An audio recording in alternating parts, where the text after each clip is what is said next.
আপনারা দেখছেন স্টিং নিউজে আপনাদের স্বাগত। আপনাদের সঙ্গে আমি হালিম। শুরু করছি আজকের সংবাদ। স্কুলের প্রাক্তনীরা স্বেচ্ছায় রক্তদান শিবির করে দৃষ্টান্ত স্থাপন করলেন এই বাংলার বুকে। জানুয়ারির 2 তারিখ থেকে শুরু হয়েছে নদিয়া জেলার নবদ্বীপের দামনপুকুর হাই স্কুলের শতবর্ষ উদযাপন, চলবে 6 জানুয়ারি পর্যন্ত। আর এ উপলক্ষে স্কুলের প্রাক্তনীরা শনিবার আয়োজন করলেন স্বেচ্ছায় রক্তদান শিবির। জানা গিয়েছে এই অনুষ্ঠানে এদিন স্কুলের প্রায় 55 জন প্রাক্তনী স্বেচ্ছায় রক্তদান করেন। সূত্রের খবর, বামনপুকুর হাই স্কুলের একজন প্রাক্তন ছাত্র বকুল চাঁদ শেখ এখন বড় ডাক্তার। তিনি বর্তমানে নবদ্বীপ স্টেট জেনারেল হসপিটালে জেনারেল ও ল্যাপারোস্কোপিক সার্জন হিসেবে কর্মরত। চিকিৎসায় তার সুখ্যাতি এখন বাংলা জুড়ে।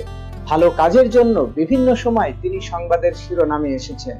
মূলত তার উদ্যোগেই এই রক্তদান শিবিরের আয়োজন করা হয়। পাশাপাশি এদিন এই শিবিরে বিনামূল্যে ECG, blood sugar, pulse rate, BP ও রক্তে অক্সিজেনের মাত্রা পরীক্ষা করার ব্যবস্থা করা হয়। তার সাথে সাথে বিনামূল্যে মেডিসিনও বিতরণ করা হয়। আর বিনামূল্যে এসব পরিষেবার সুবিধা নিতে এলাকার দুস্থ মানুষেরা এই শিবিরে ভিড় জমান। অনেকেই বলছেন, স্কুলের শতবর্ষ উদযাপন শুধু সাংস্কৃতিক অনুষ্ঠানের মধ্যেই সীমাবদ্ধ থাকা উচিত নয়, থাকা উচিত রক্তদানের মতো